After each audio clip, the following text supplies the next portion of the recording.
Hello, everyone, and welcome back to Replay, the show where games are art.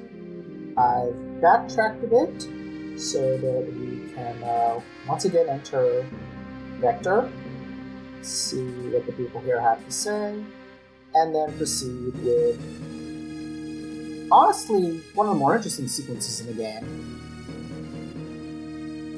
Like the Opera House, what we're about to do is a major departure from the normal Final Fantasy structure of, dungeons, fights, so on and so forth. Like the opera and like really nothing else in prior games, this is going to be all about social interaction. And trying to accomplish, peace. Because I think part of the point here is that peace cannot be accomplished by killing people. What war does is make people lose their will to fight, make them tired enough that they're willing to sit down and talk to one another. And that's what's happened here. The Empire are defeated, and Cid has persuaded the Emperor to essentially surrender.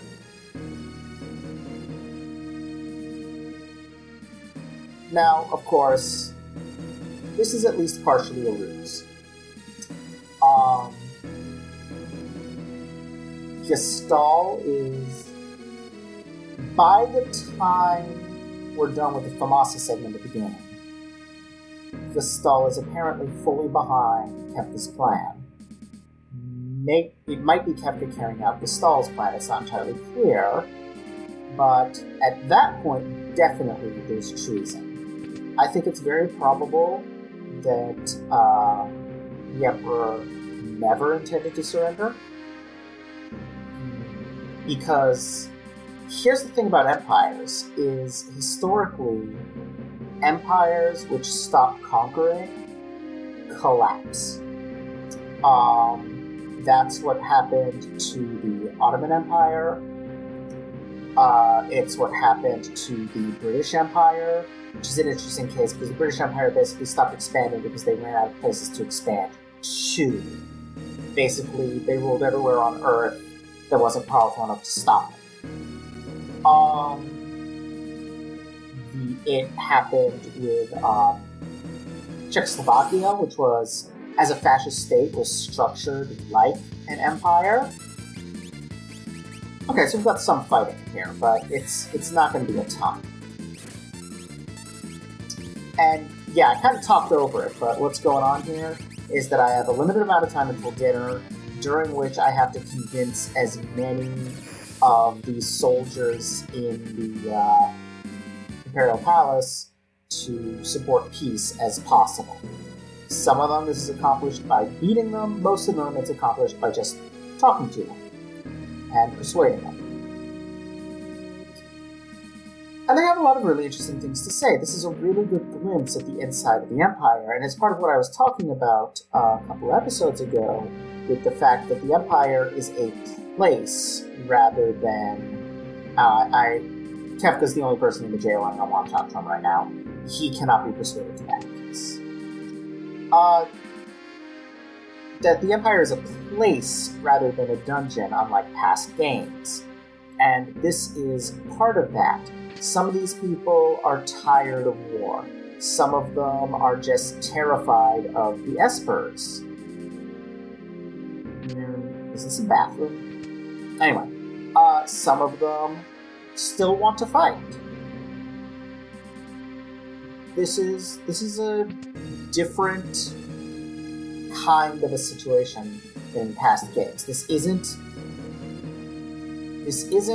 an evil empire in the Star Wars sense, where literally every single person who works for the Empire is evil.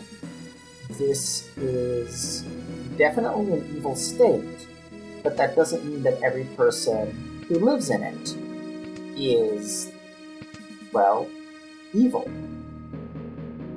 That even the people fighting us aren't necessarily evil. They could just be angry at us for destroying their home. Associate us with the Espers that did it. Regardless, the point is that it is the Imperial system and the people in charge of and who benefit by that system that are really evil. Kefka, definitely. Gestahl. That's really kind of it. Most of the rest of the people of the Empire are just people. And I think by constantly upping this count, people, the game is reminding us over and over again, we're fighting people. And, I think, oh wow, there's a lot of people in here. I think that's very significant and very powerful of the game to do. This is a game that does a lot of really clever things like this, all the way right back to the beginning when it has Terra as all question marks and having no choices for the player. The game does a really good job of making a point through interface things, like this count of people, and the limited supply of time in which we have to talk to all of them. Did I sleep? Oh no, okay. Okay, I only have 20 seconds left. Get it on my way. Great. I think this might be the last person? I can't remember exactly. Well, that's straightforward. I would oppose peace too if people came to me on the toilet to ask me about it. Anyway, like I was saying earlier, empires. Empires which stop expanding collapse. And the last example I was going to give was Czechoslovakia, which as a fascist state is not exactly the same thing as an empire, but fascism is basically imperialism without the excuses. And just like empires, fascist states which do not expand collapse. This, of course, means that empire is inherently self-defeating, because the more it expands, the more it aggravates other people and turns them against it. But if it ever stops expanding, it collapses. So its only possible endpoints are everybody gangs up against it, or everyone falls. Now, this is an interesting sequence, and I hope I'm remembering the responses correctly. The goal here is to basically be a moderate. It's to be compromising. If you say things like execute Kefka, or you propose a toast to the returners, then Gestahl Gestahl is less happy with you. If you're too weak, if you constantly butter him up, he doesn't like that either. The trick is to be balanced, to be diplomatic, but to maintain your position. However, I am not going to back down on having the characters insist that Celes was one of them. Kefka's ruse there was really transparent.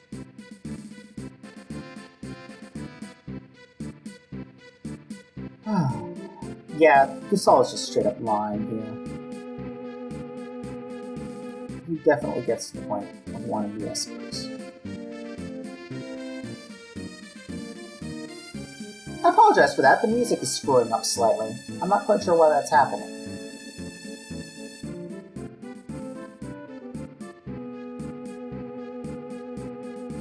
You see, I think that might actually be true. That he wants us to convince his men to support peace because he knows he can easily turn them back to war, but for now, to persuade us. Yeah, diplomatically, I have to agree that the Espers have gone too far, but realistically, after what the Empire did to their people, I find it hard to blame them for tearing it apart. Yeah, this part's a little more puzzly, where it asks you what you asked before. I don't like that. It seems like the rest of it made sense in story, that we have to be diplomatic, but him just straight up asking a question like that, that's obviously a puzzle type question, kind of breaks that immersion, I guess would be the word. I like that this music keeps playing through the fight scene. I also can't remember, but I think there might be an implication that one of these guys is Vixen or Wedge. You know, like they survived their encounter with the Esper, but I don't remember if that's true or not.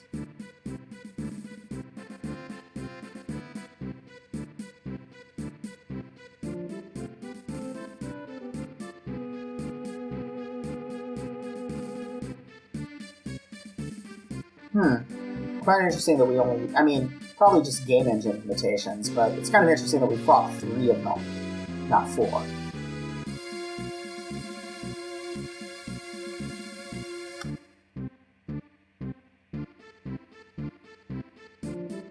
I find it interesting also that they're using the same music here that was used, if I remember correctly, for the planning section of preparing for the battle to defend Narsh from the Empire.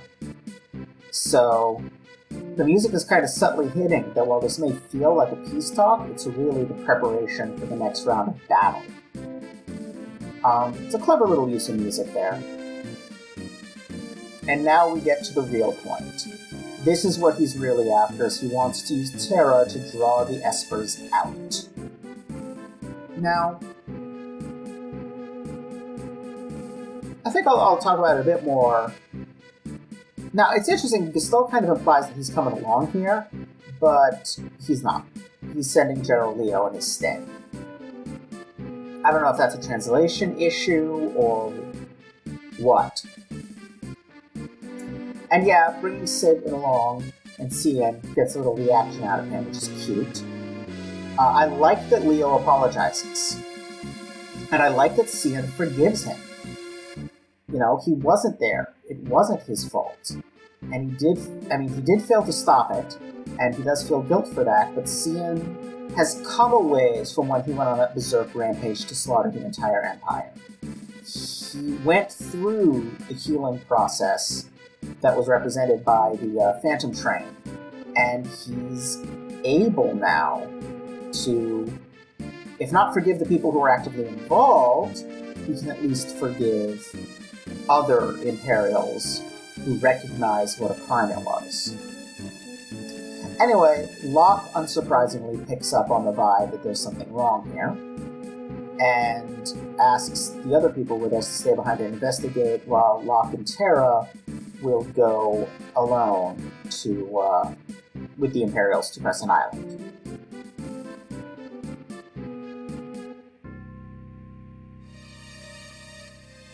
So now we're out of that little sequence. I always found it very interesting. It's nowhere near as iconic as the Opera House, and for good reason. It's nowhere near as compelling as the Opera House, but it's still an interesting, I guess choice would be the word. It's an interesting shift in the way the game works. Here's where we get the reward for how well we performed there.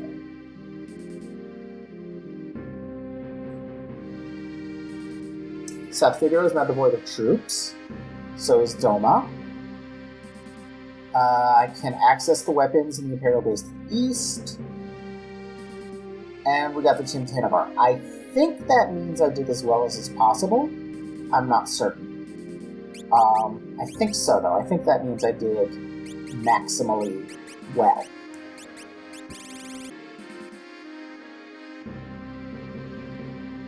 Nothing particularly interesting from Edgar and so forth. That's definitely a translation issue. I'm the one who has to go to the Imperial base to pick up the treasures.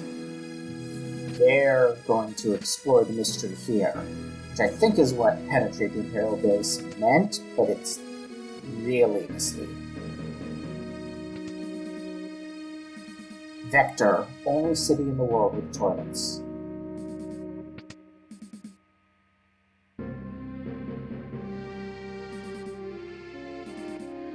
Well, that's one good thing to come out of this at least. Now get out of my way, please, sir. No!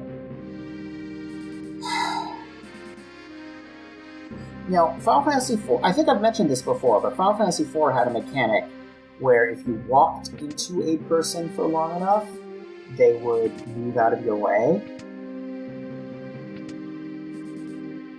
I like that Sion is hanging around here, kind of like he's guarding Kefka.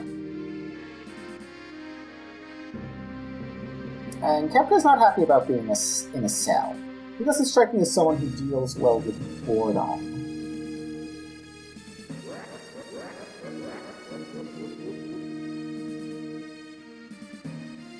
Yeah. Anyway, yeah, just making sure there's nothing. I think I've gotten everything here. Let's just see if any of the rest of my party or the returners are hanging around. And no, let's just get out of here.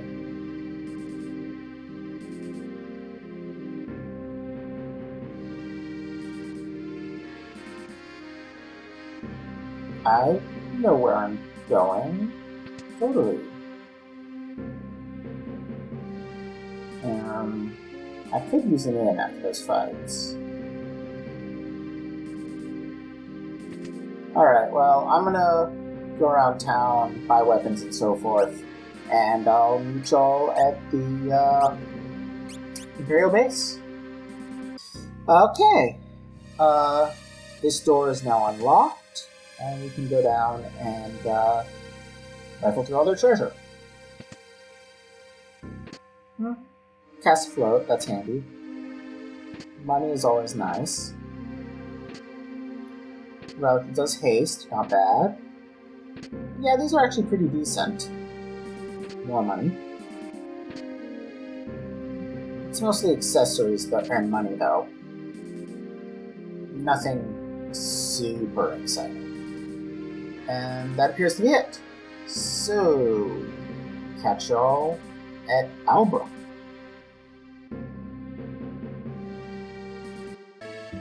Okay, here we are at the Albrook Harbor, ready to set off to Crescent Isle.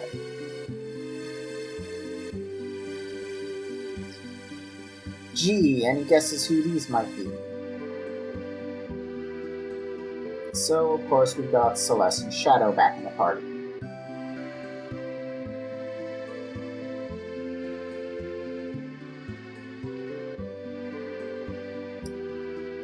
I wonder if Leo doesn't know that Celes worked with us for a while. That's the only explanation I can see for why he would ask if anything's wrong.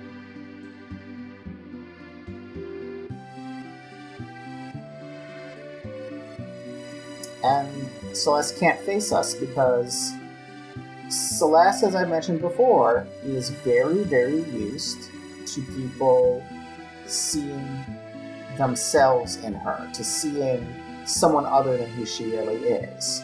She's a mirror in which people see what they want to see. And she's worried that Locke no longer sees her. As she sang in the opera, she's always been worried that Locke doesn't see her. And now she's worried that he's going to continue not being able to see her, that he's going to see a traitor.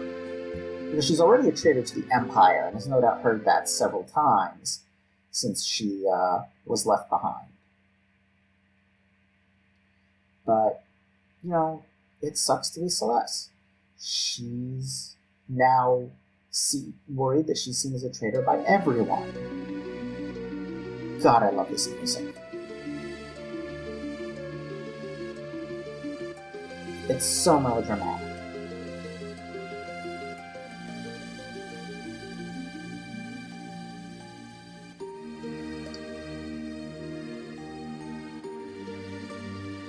And it's interesting what Locke says here, which is that he admits to doubting her. He doesn't lie and say he never doubted for a second. But he also says that she's still his friend. And I don't think she can handle that. She's too used to people not seeing her as she is. She just can't handle it. She has to leave because she doesn't know what to say or do in that circumstance. Notice how she's turned away from Locke when he was trying to talk to her. She was trying to play according to the familiar script. She was encouraging him to see the traitor, to see the person who doesn't want to talk to him, to get angry at her or upset with her. And when he didn't, I don't think she knew what to do.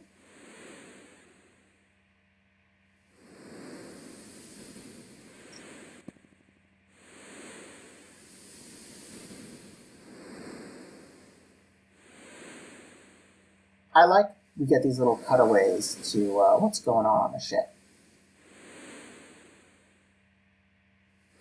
Just this one little scene to establish, we're there for more than a day, and then nighttime. Does the other guy say the same thing? Yeah, okay. Well, apparently the engine is dangerous.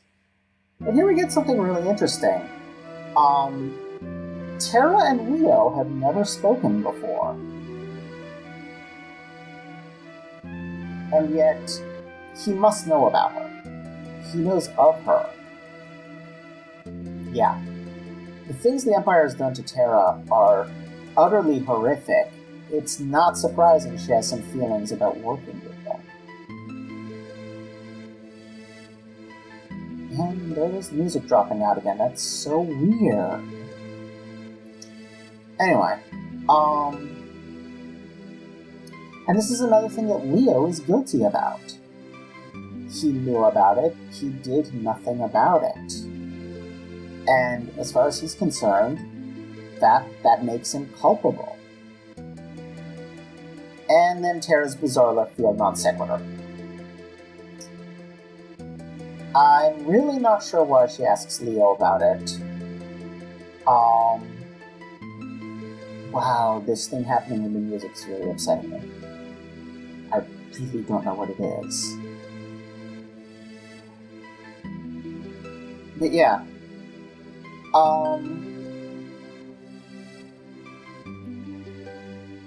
It's an interesting scene, but they really seem to be talking past each other. Leo is trying to express his guilt about not doing anything to stop what happened to Tara. And Tara, I guess she's trying to express her desire to connect to another person, and that's where it's coming from. But it's just a weird scene from the way Tara's lines and Leo's lines don't seem to have any connection to each other. Or at least Tara's lines don't follow on from Leo's. He seems to be responding to her. She's kind of random here. And then her conversation with Shadow is much more normal. It's, what did you hear? And what he says is right. She does have to look within herself. That's the only place where she's going to find it. And I love what he says here. Because he's talking about himself. He's saying, don't be like me. Don't make the mistake I made. Don't try to deaden your own feelings because you can't deal with being hurt. Because you lose all chance at all the good things that can come from connecting to others. And what I like about that is it cuts against Shadow's kind of badass ninja loner cowboy thing he has going. He's really, really alone. And it's, he's clearly not happy about that, but he also feels he's past the point where he can do anything about it. He's lost that ability. He's truly lost that ability to connect to other people. Or at least he believes he has. Where Tara still has a chance.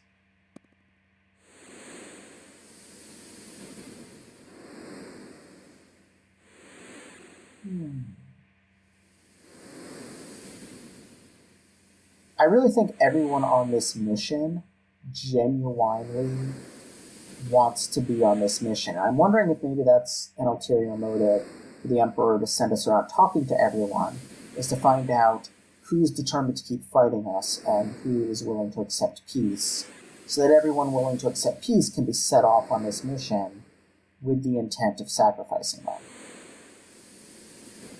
I don't know, it's a possibility.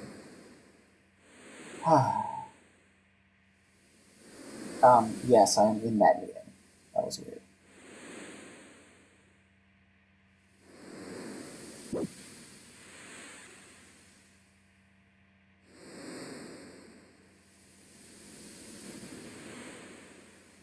And this time it's Locke's turn to refuse to respond. I can understand why, but it's a little upsetting. I love Tara's body language, though.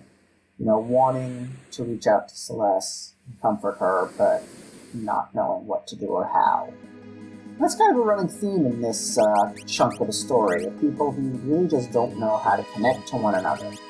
They want to, but they can't. And that's interesting when we've got Tara trying to reach out to the Espers. And we've got this big elaborate peace scene where we appear to be connecting to the Emperor and the Empire, but we're really not. It's all a ruse. So yeah, I kind of like the theme they have going here. It's well done for this chunk of the game. It'd be a bit grating if it went on too long, you know, but for this amount of game, it works pretty well.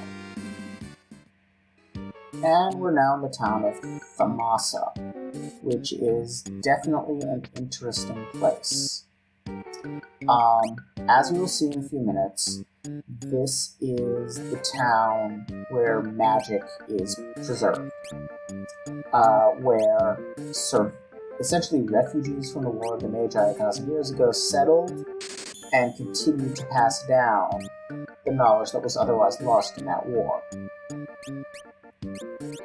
Which raises an interesting possibility. We know that at some point, about 20 years ago,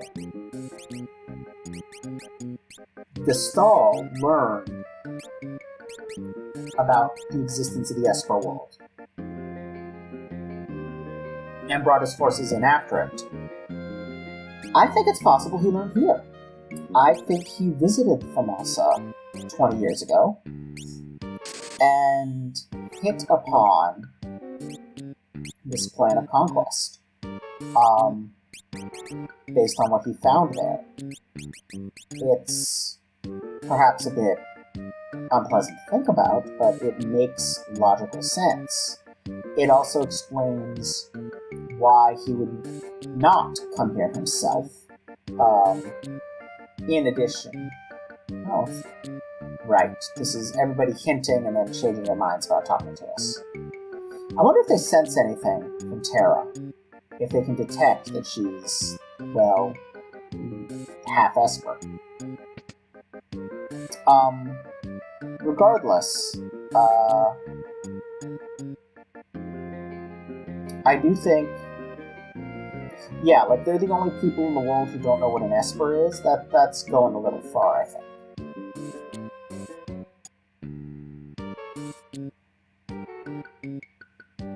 Yeah, that's the dungeon house. You won't be able to get in there until a little later. And here's our first real hint at people using magic. Even the kids. Even musically, this reminds me a bit of Mysidia in Final Fantasy IV, which is the town of mages in that game. Regardless, yeah, I'm gonna wait on going into that house. People here aren't exactly hostile, but as we'll see, particularly when we talk to the innkeeper, they really do want to be left. They really do want to be left alone. We'll see if I go to the inn before talking to. They're on the surface welcoming, but they don't want us to stay here long. As we'll see if I talk to innkeeper before talking to Strago. It's they want a lot of money to stay in their inn. Okay, so I think that's everywhere else. I'm just gonna go ahead and talk to Strago.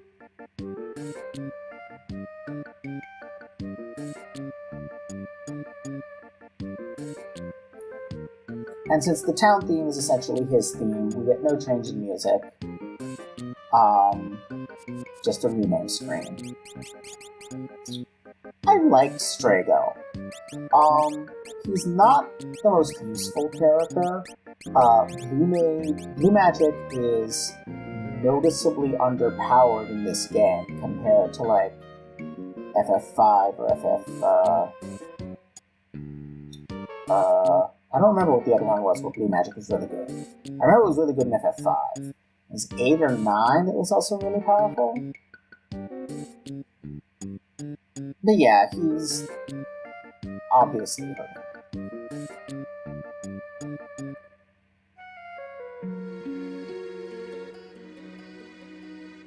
Oh, this thing with the music's driving me nuts. I wish I knew what was happening. I'm gonna try to have this fixed by the next episode.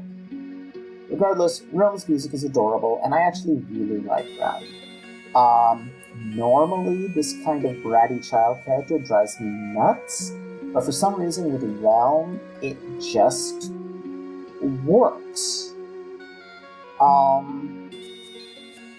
It helps that she's kind of OP, since at high levels with no, like late game with no grinding of the 3 major female characters, she's magically the most powerful. I love that Shadow immediately takes a liking to her. Which of course we all know why that is. We'll talk about that later in the game.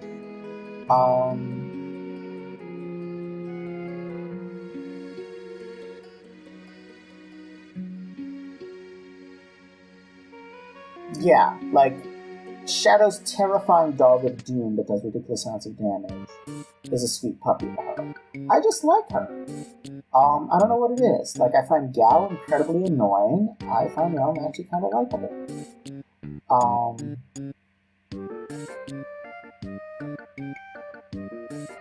I really wonder if Strago recognizes Shadow under all that disguise. He probably recognizes Interceptor. But yeah, clearly, even the characters have picked up.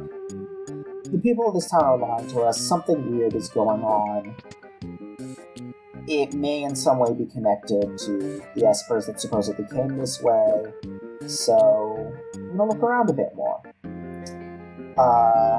Next time, we're gonna get the Burning House, and I'm suspecting probably a little bit more than that. I think we're gonna get into some of the backstory and mythology of this game, which will be interesting, as we get our first introduction to, I think, the statues.